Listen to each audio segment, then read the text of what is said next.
Kettenreaktion bei Sherlock Holmes, The Devil's Doctor. Und wir sind in der Kanalisation. Kanalisation untersuchen. So dunkel ist es gar nicht.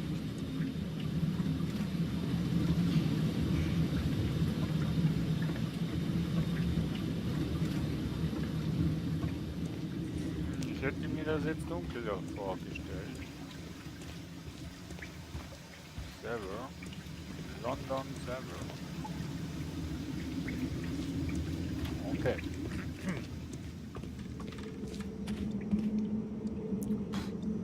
Links oder rechts? Links oder rechts? Rechts. Gut.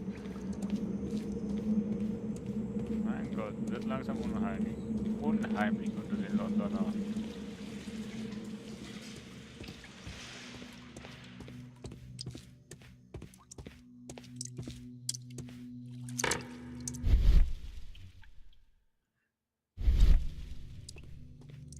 Und diese Geräusche, wo hier immer sind.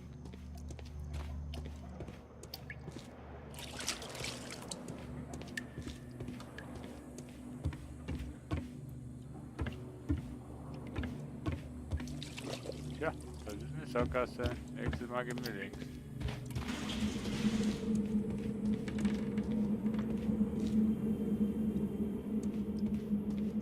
Ich bin nicht gern in Kanalisationen, habe ich das schon mal gesagt? Wo ist Watson, wenn man ihn braucht?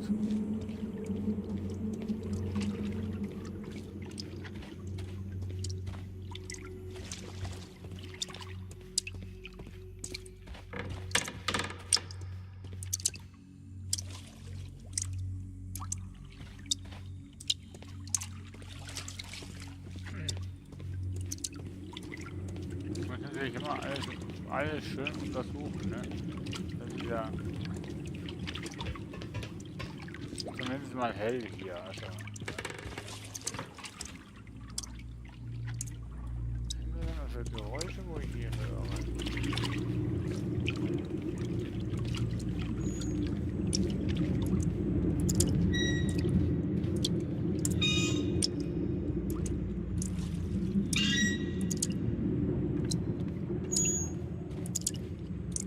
Hell?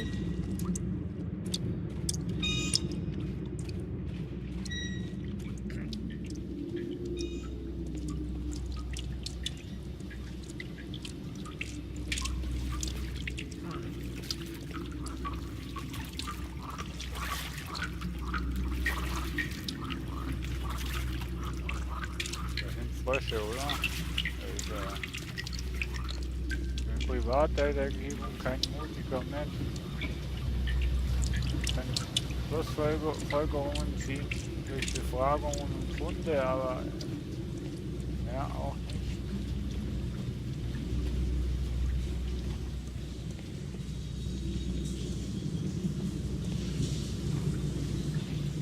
Ein Presslufthammer. Dasselbe Modell wie das aus der Wartungskutsche.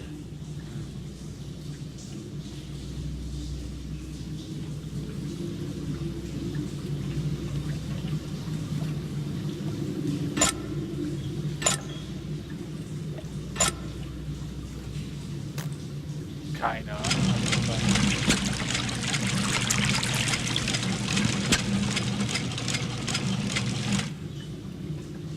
Ich würde sagen, keine Ahnung, was das Teil macht, aber.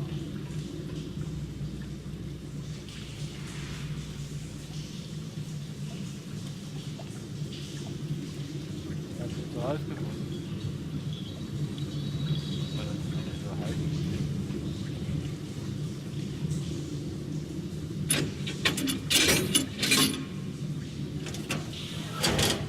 Ah ja. In das dreckige Wasser gehe ich nicht. Ja, okay.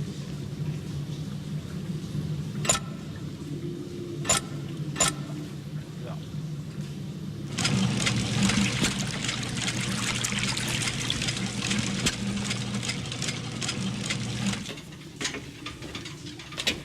Dann machen wir das so.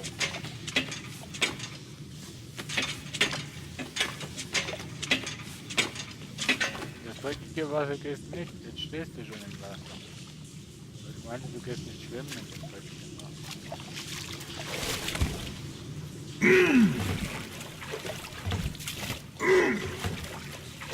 Ja, tu jetzt nicht so, als wäre es schwer.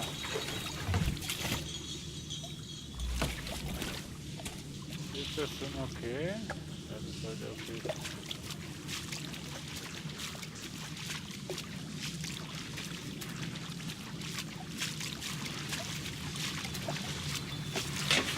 So.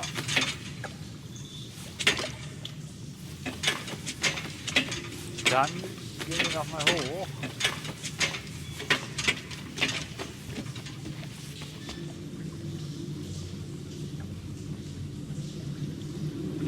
Ich weiß nicht, ob ich jetzt hier...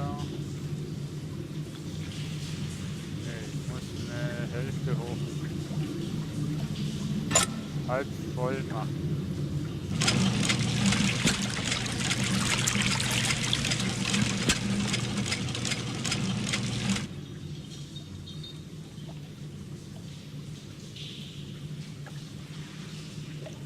Ja, komm jetzt.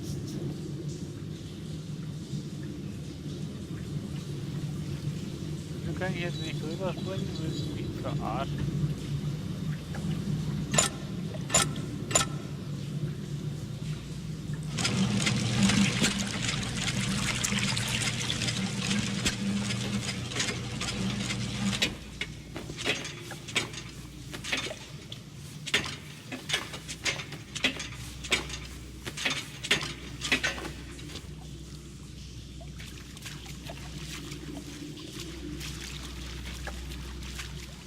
Ja.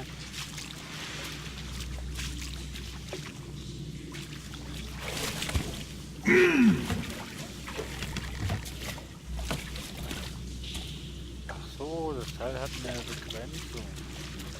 Dass man das nicht zur Begrenzung schieben. Und das muss man auch mal sagen.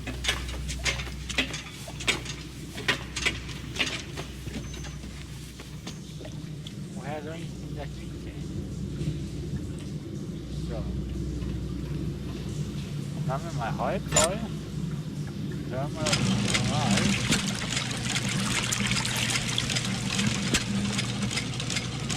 Eigentlich schon, oder? Yep. Yep.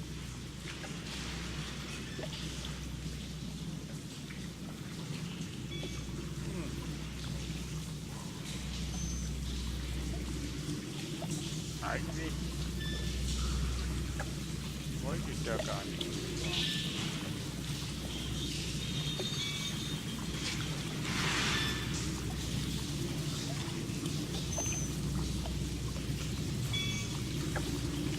Lauf mal schneller, Sherlock. Hoppala.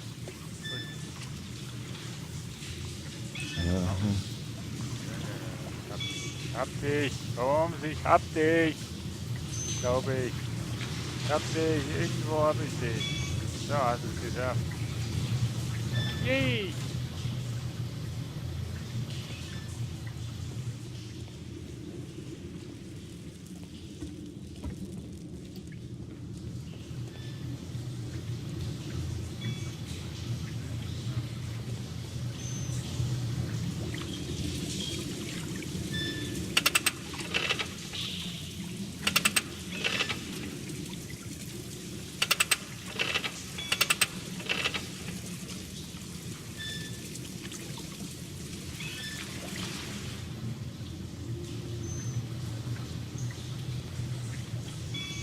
In das dreckige Wasser gehe ich nicht.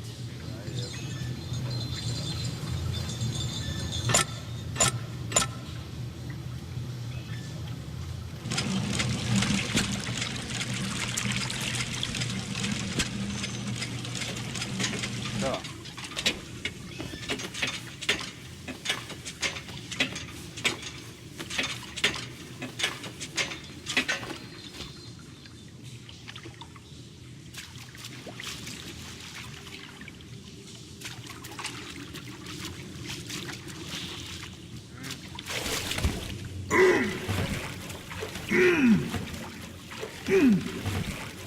Gibt's aber mal ganz rüber.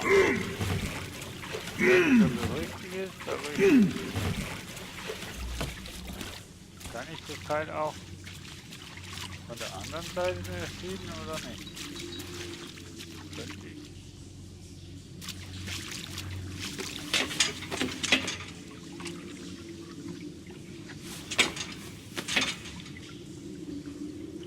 Ja.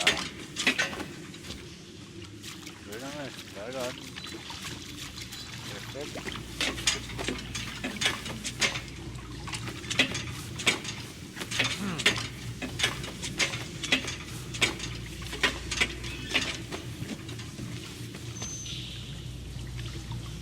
Komme ich nicht ganz raus.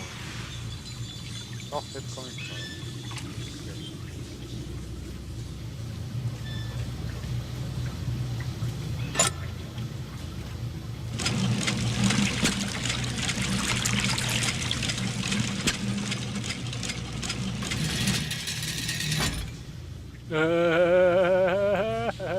Es gibt eine Brücke. Das ist ja mal krass. Wenn ich mal hier drüben sagen, was ich hier drüben habe.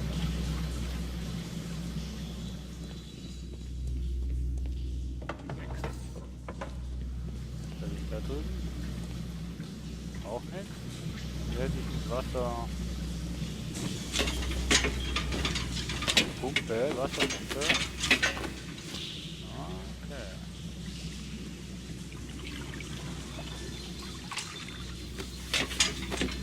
Ja. Ob ich jetzt richtig sehe, weiß ich nicht. Das hört sich danach sehen.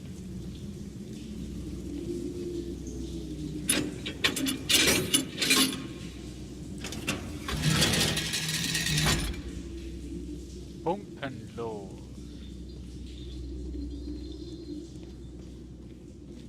Okay, dann sind wir mal gespannt, was wir hier so finden.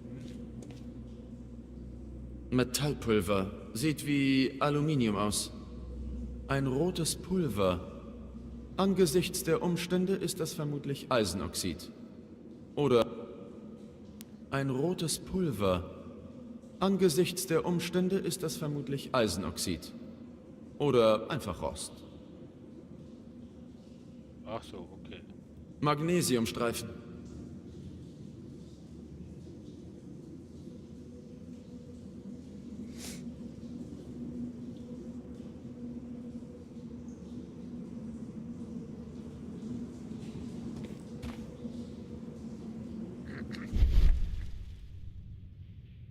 Das soll jetzt sein, was?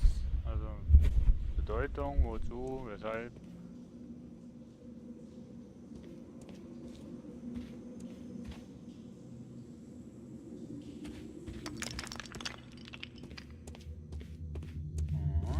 Oh oh.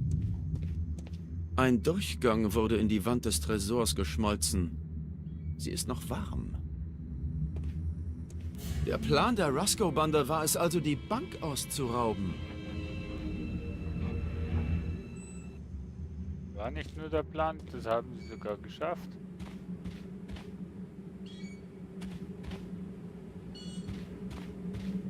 Die Einbrecher haben nahezu alle Fächer aufgebrochen.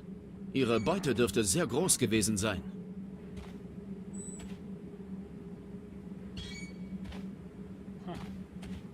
Wow.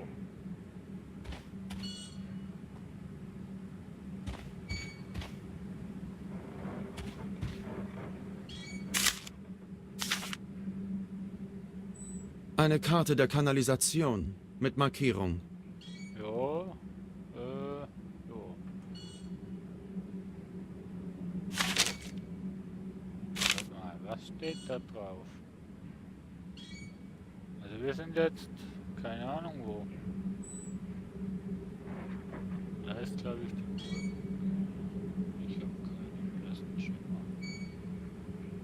Doch, hier sind wir reingekommen unten beim Bogen.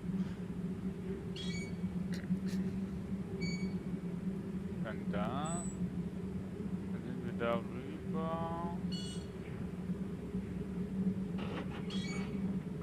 Okay, oben, wo du sitzt, sollte noch etwas sein. Okay, ich hab das.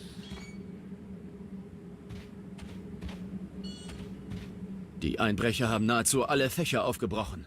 Ihre Beute dürfte sehr groß gewesen sein.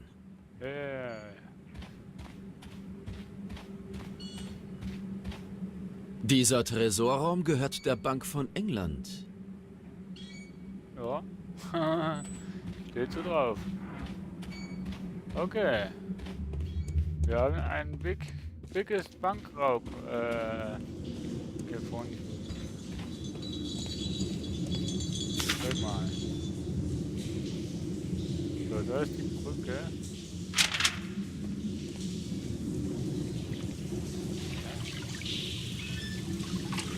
Die Brücke war vorhin aber noch nicht da. So. Jetzt, wenn ich die Karte richtig lese, bin ich ja weiter geradeaus und dann hier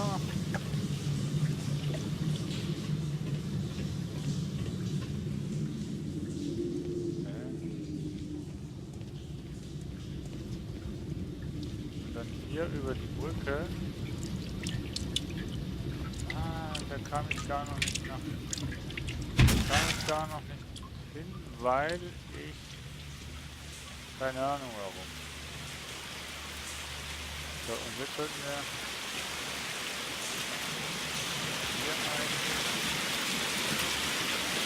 hier Geldscheine. Sie sind trocken, liegen also noch nicht lange hier. Eisenringe. Mit solchen Ringen werden Fässer zusammengehalten.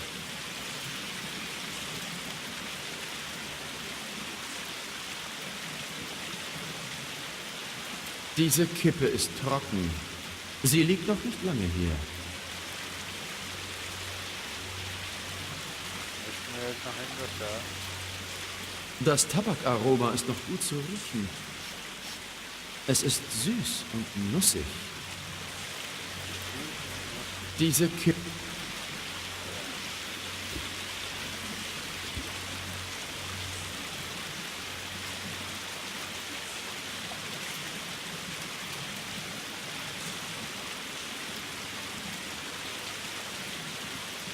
Murat, eine ziemlich beliebte Zigarettenmarke. Okay. Ja. Die ganze Lakritze wurde aufgegessen. Sowohl in der Kanalisation als auch in den persönlichen Gegenständen von Roscoe wurde Lakritze gefunden. Diese Fässer sind leer und unversiegelt. Die Einbrecher verstauten die Beute in Fässern, die sie dann ins Wasser warfen. Lestrade muss hiervon erfahren. Ah.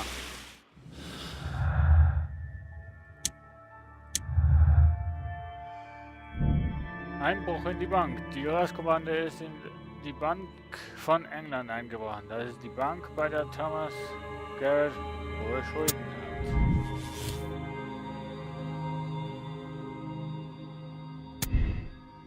Nur ein Anarchist. Es entspricht nicht der Ideologie von Anarchisten, in eine Bank einzubrechen. Sie bevorzugen Chaos und Zerstörung. Thomas Garrett hat sich mit den Roscoe-Bande zusammengetan, um sich an der Bank von England zu rächen. Würde man das so behaupten? Ja, ausreichend Kenntnisse.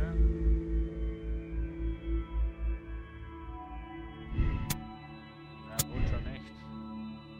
Butchers kriminelle Vorgeschichte und...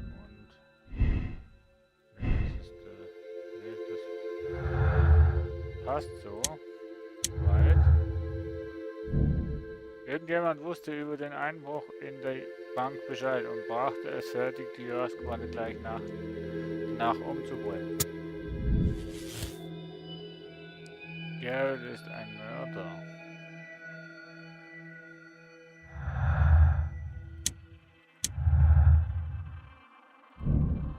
Roscoe-Bande.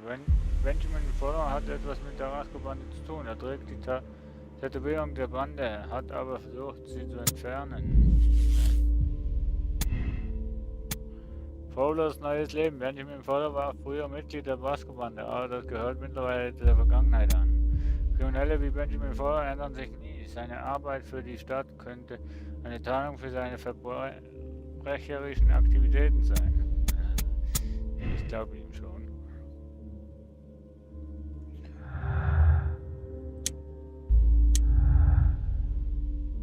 Das haben wir wirklich alles. Reginald Butcher ist bei der Underground Electric Railway Company angestellt. Er kennt sich womöglich in der Kanalisation aus. Von wo aus der Einbruch in die Bank stattgefunden hat. Reginald Butcher ist kein Verbrecher. Er hat eine Tochter, die er sehr liebt, die aber auch schwer krank ist und ihren Vater braucht. Er würde das Risiko nicht eingehen, sich mit Banditen einzusetzen. Reginald Butcher Tochter muss dringend in medizinische Behandlung. Daher hat er sich an die Rasco-Bande gewandt und ihr bei Einbruch in die Bank geholfen. Denke ich schon auch.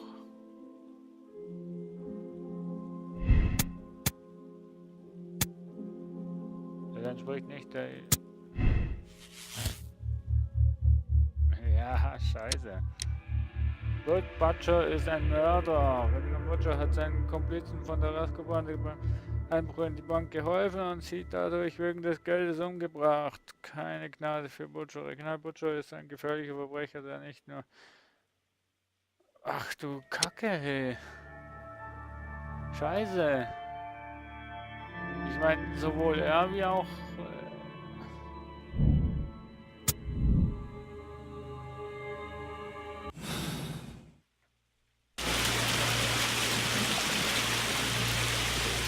Wir wollten mal den Fluss und schauen mal, wo wir hinkommen.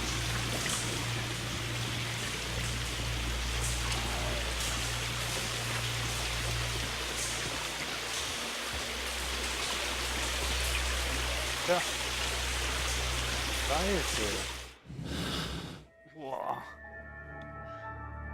Alter. Scheiße, scheiße, scheiße. Butcher? Also Butcher oder Garrett.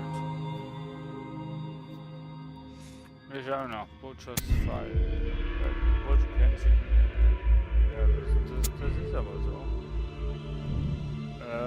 Ist bei der Underground Company angestellt. Er kennt sich womöglich in der Kanzlei. Ja, das ist doch eigentlich auch so. Hat Probleme bei der Arbeit, weil er öfter Leidfällt, um bei seiner schwerkranken Tochter zu sein. Er braucht das Geld, um die Tochter zu heilen. Irgendjemand wusste über den Einbruch in die Bank Bescheid und brachte es fertig, die Rasco-Bande gleich auch umzubringen. Das ist auch ein Alibi. Thomas Garrett, Anarchist, lehnt den Staat, den Kapitalismus und die Marktwirtschaft ab. Aber Thomas Garrett hat Schulden bei der Bank. Wieso sollte er dann die Bank ausrauben, wenn er Schulden hat bei der Bank? Die Rasco-Bande ist in der Bank von England eingebrochen. Das ist die Bank, bei der Thomas Garrett hohe Schulden hat. Was bringt Garrett das, wenn er in der Bank einbricht, wo er Schulden hat? Was bringt ihm das? Es entspricht nicht der Ideologie von Anarchisten, in eine Bank einzubrechen. Sie bevorzugen Chaos und Zerstörung. Thomas Garrett hat sich mit der Rasco-Bande Warum sollte er sich an der Bank rächen, wenn er Schulden da hat? Ich meine, das macht keinen Sinn. Von dem her, der Butcher, der brauchte wirklich das Geld, und um seine Tochter zu retten, und er hätte auch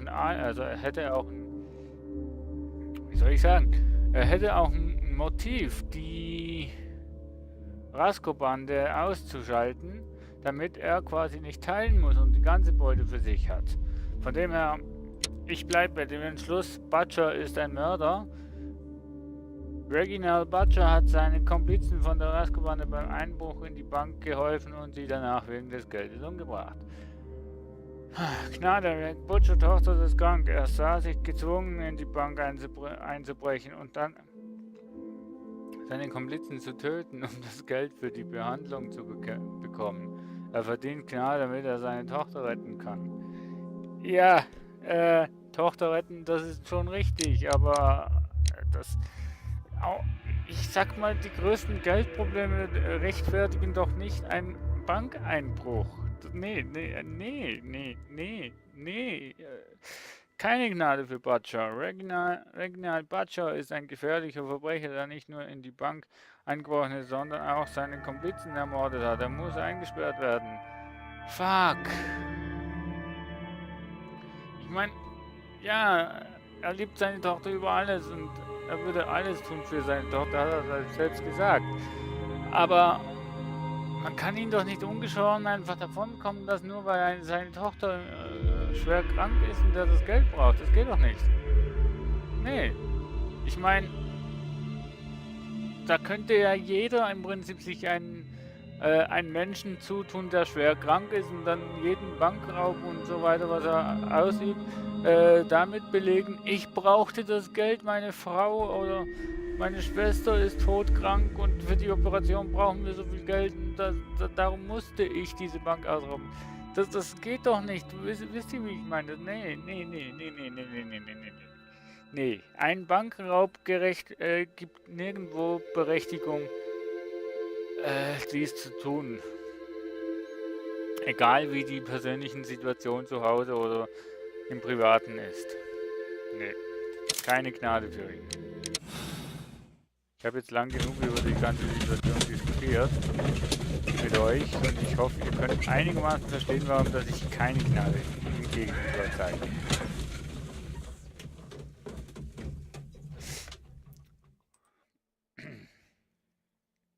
Mr. Holmes? Verabschieden Sie sich von Ihrer Tochter. Wir nehmen Sie wegen Raubes und Mordes fest. Was? Das können Sie nicht. Was wird aus meinem Mädchen? Daran hätten Sie vorher denken sollen. Sie Monster. Was wäre denn alles Geld der Welt wert im Vergleich zum Leben eines Kindes? Ich liebe dich, Meryl. Mord ist nie ein Zeichen von Liebe. Kommen Sie bitte mit. Haben wir jetzt wirklich den richtigen? Gewundene Hinweise haben wir alle. Hat nur wegen der... Butcher hat nur wegen des Geldes eine Bank ausgeraubt und seine Komplizen mordet. Dafür kann es keine Entschuldigung geben. Er hätte eine andere Lösung für seine Probleme finden müssen. Aus diesem Grund verdient er eine Gefängnisstrafe. Das ist ein wirklich passender Satz, wie ich über das Ganze eigentlich auch denke. Und ja...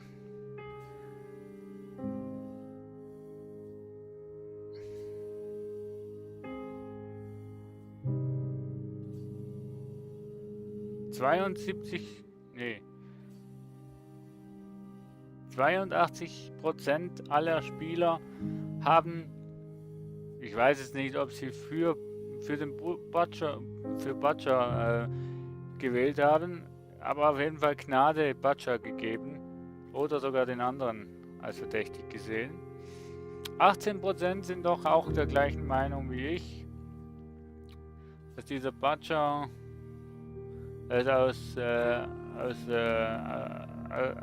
aus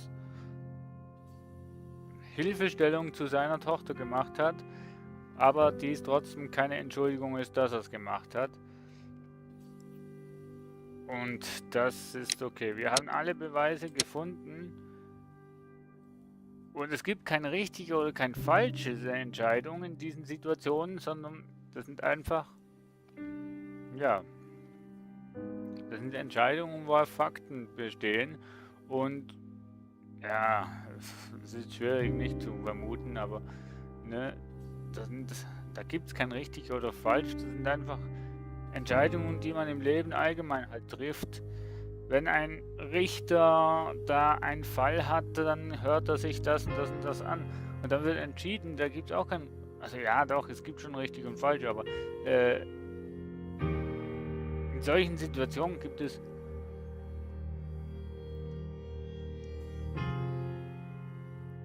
kein richtig oder kein falsch in dem Sinn, weil